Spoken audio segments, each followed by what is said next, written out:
Welcome to the Better Sundays podcast, focused, practical, and usable advice for church leaders looking to reach new young families and impact their community. Today we're talking about excellence in your facility on the Better Sundays podcast. And we're also doing our segment called Ask Mike, and we're dealing with the topic of what to do when there's people in your church that hate children. So we're covering both of those coming up here on the Better Sundays podcast. All right, hey, greetings, and howdy from Mr. Mike out here in Wyoming. Welcome to the Better Sundays podcast. We're glad to have you here. We've got some exciting stuff that we're covering, actually exciting things going on in our church and going on in a lot of our ministries.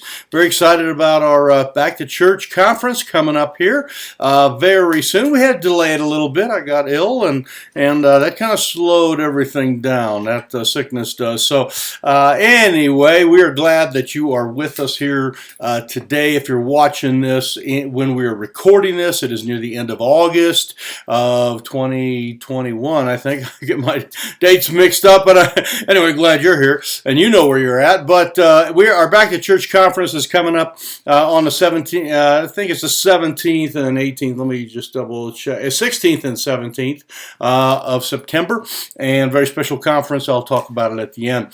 Anyway, welcome. We are covering a very important topic today, and this has to do with, is the church a business? Is a church, does it need to be run like a business in any type of way? And I would be the first to say that the church is an organism. Okay, it's a special thing that Christ gave his life for. It is the called out assembly of believers. I mean, there's a lot of, it's very special things about the church. It is not like a 7-Eleven or a convenience store or a movie theater, whatever. But in a way, we are supposed to be about our Father's business, and we are supposed to be diligent about our business. And the disciples got some extra help to help them with the business that needed to be done.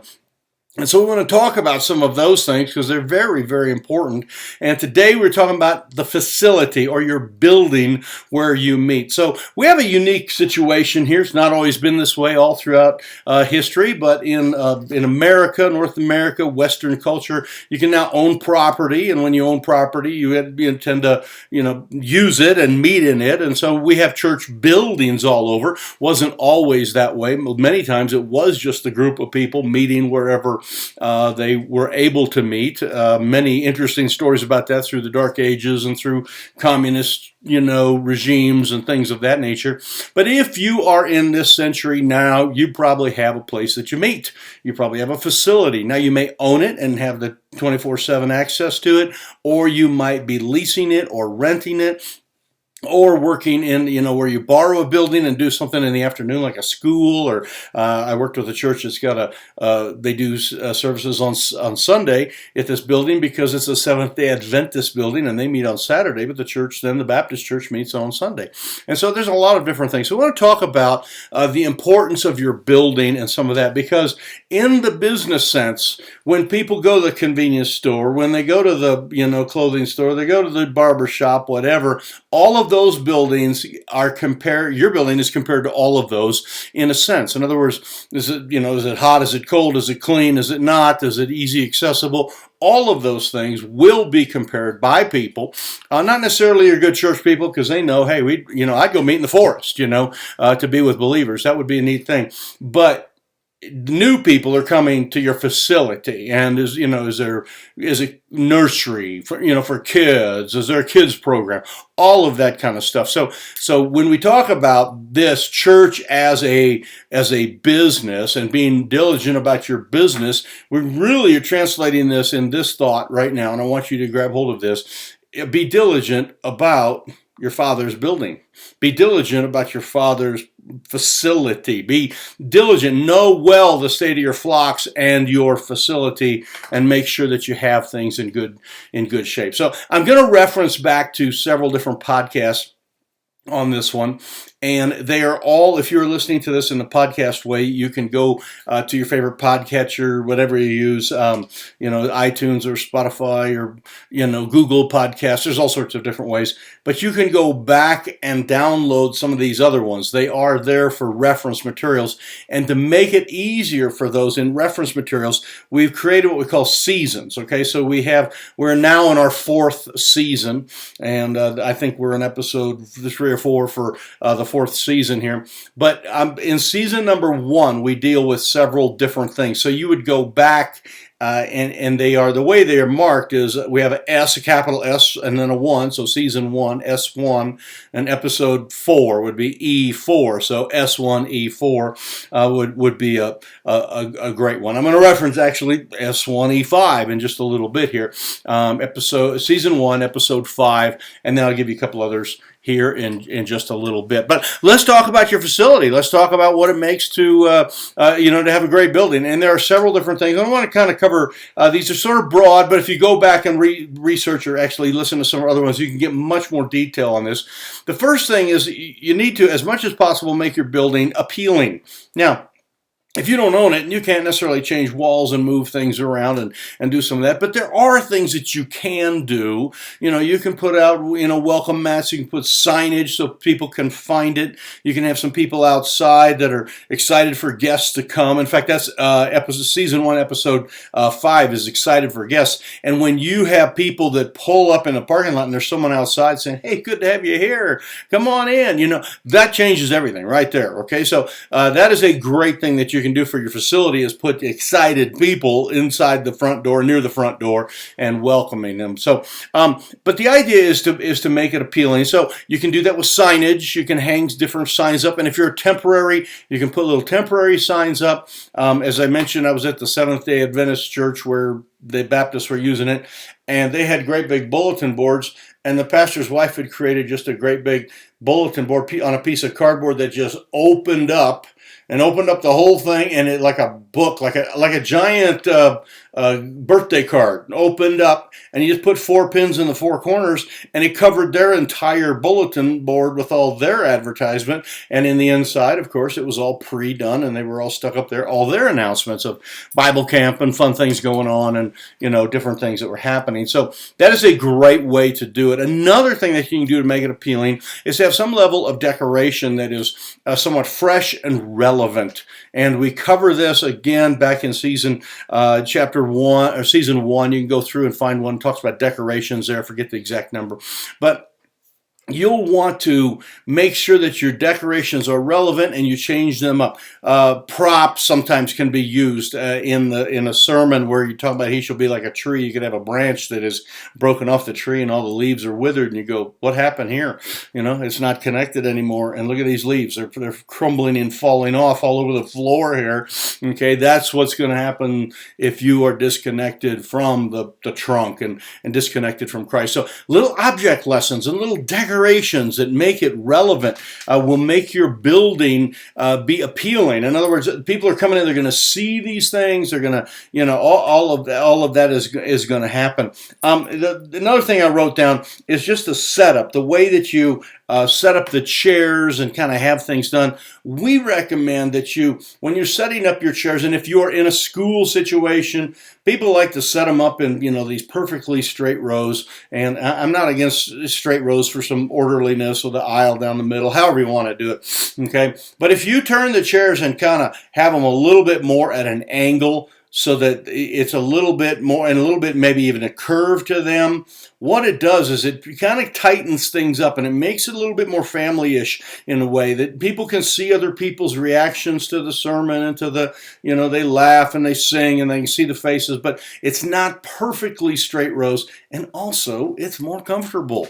If you got to sit in one place and look, if you're sitting straight and you're looking off at like a 15 or 20 degree angle, for an hour, man, your neck can be, that can be hard. So curve those chairs, turn those at angles, and have those angled back so that you can do that. So all of that is some things that have to do with your building to make it appealing. So think about those things, because those are important to brand new people. If you need to, again, on your own, if you own your building, I mean, you can put carpet down and make sure the heat is good. We talk about making sure your building smells good. That's part of atmosphere. I'll touch on that and give you the one here in just a little bit. But that's a very important thing. The second thing, number 2, and this should go without saying, but it has to be said, and I don't want to be known as a critical guy, but your building needs to be clean. It needs to be done, and I don't want to kind of pick against guys, because there's some guys that are very good at this, but it needs to be girl clean, okay, as opposed to guy clean. All right, when I clean the house, my wife can come in and go, well, how come you didn't do that, or that? And I'm like, I did. Okay. And she's like, well, you missed a half of that table. You didn't wipe all that. There's something, I don't know if it's ladies because they spend more time with babies, and that sanitation thing is very, very important as far as surfaces are clean. Let me tell you a couple stories. I was in just a couple churches not too long ago. One, I went into the bathroom, okay, and the squirty soap stuff had been, it was drooling all over the squirty thing, and it had been down there, and there's a ring, and that ring had not been cleaned for a long time. I got a wet paper towel and I cleaned this whole bathroom thing because I was just so ashamed a visitor would come in. And there was little the gluey spots, where the squirt stuff had landed, and it had not been cleaned very good. You need to make sure your bathrooms are clean, your nursery is clean, that your auditorium or chapel area is clean. I was in church not too long ago, and we were kind of, the chair had chairs and had little pockets, and someone pulled something out of the pocket, and they go, look at this. And it was a bulletin in a pocket from 2 years ago. So the little pockets had not been thoroughly cleaned in 2 years. And it's kind of embarrassing, okay? But there needs to be times when you need to have a good janitorial system. And we'll talk about volunteers at our conference and how to get good volunteers to do some of that kind of stuff. So make sure you sign up for the conference when we get that opened up for you. But you need to have good volunteers that do stuff. And then a couple times a year or whatever, you need to have some deeper cleaning. Where it's like, we're going to deep clean the nursery, this Saturday, and have some ladies over and some guys over, whatever, and clean that thing and do a really nice job with it. So what I'm asking you to do is don't make it embarrassing when people come and things are messy and there's trash back behind everything. Make it clean, and that is part of your building, and that is part of your duty as a shopkeeper to make sure that things are done properly. So the last one, the first one there was make sure your building's appealing, make sure it's clean. The third one here is just this idea of atmosphere. And we as pastors and church leaders can manage the atmosphere.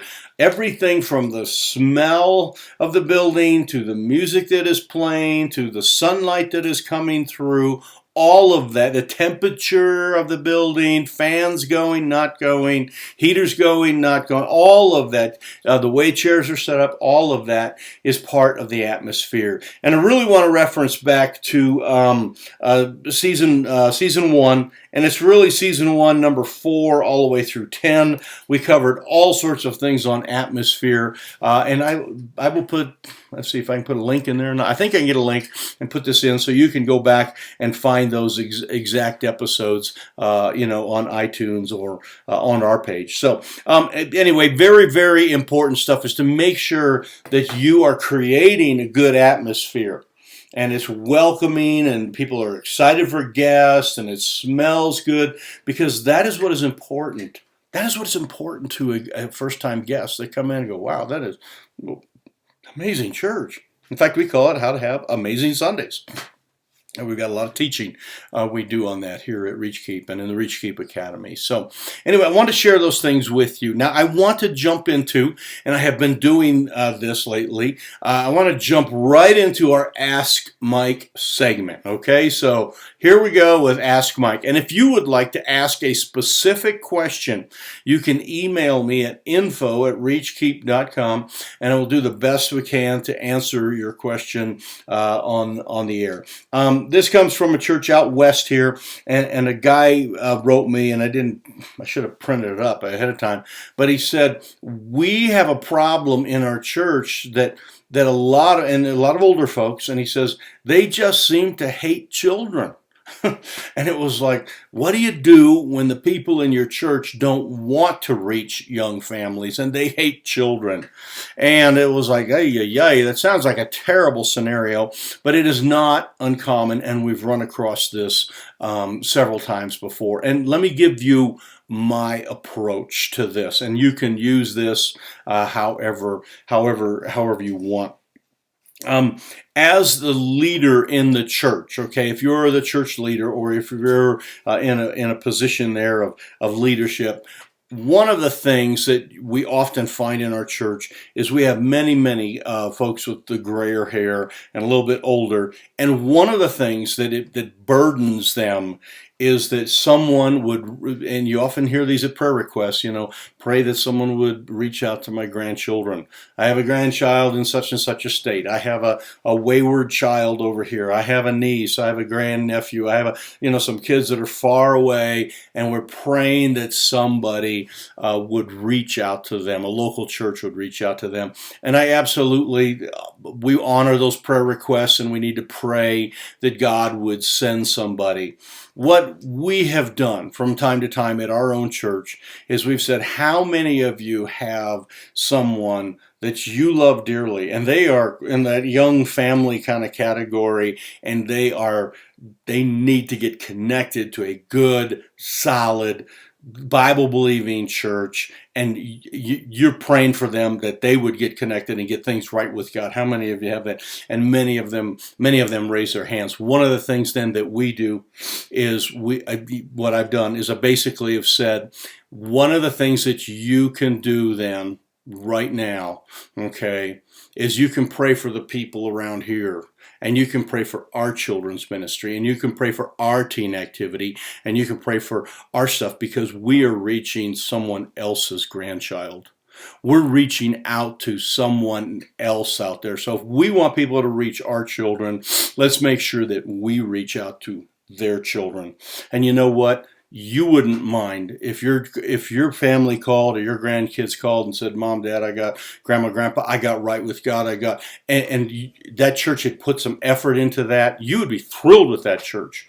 And if that church got a little Kool-Aid on their carpet, and if that church got a little bit of some type of something that was a kind of a bother to them, or something happened that messed up the church or whatever, what I'm saying, I'm just talking about what kids do. You would say, don't worry about that. We'll buy you new carpet.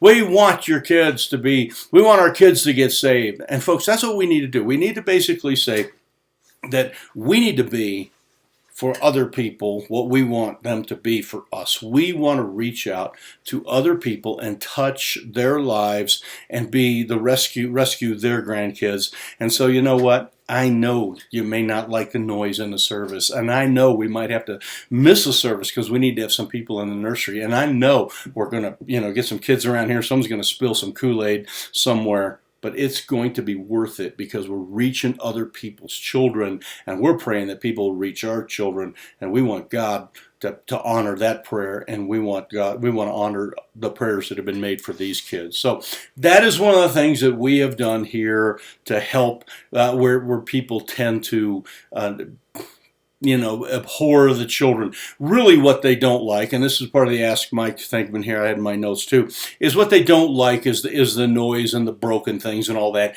And some of that can be managed. And so I would be very careful if you're starting a children's ministry that you be cautious about things. If your church has put in $50,000 of the new carpet, then I probably wouldn't have red Kool-Aid that week. I would just give kids water. And, you work your way into some of that, or have the Kool-Aid stuff out, refreshments afterwards outside, But letting those kids come in and sing in front of the adults, and then reminding those grandparents that, hey, your child needs to get saved, that's going to make a world of difference. So Anyway, thank you for being with us so much here. Don't forget to when we send out the notice for our conference, and this is a different kind of conference. There's only a limited amount of people that come to it because it's a training oriented thing. We have a lot of Zoom calls, so not too many people can come. Should get an email on that pretty soon, or you'll be able to hear about it at reachkeep.com. So this is Mike, and signing out for today. God bless you. Thank you so much for being with us,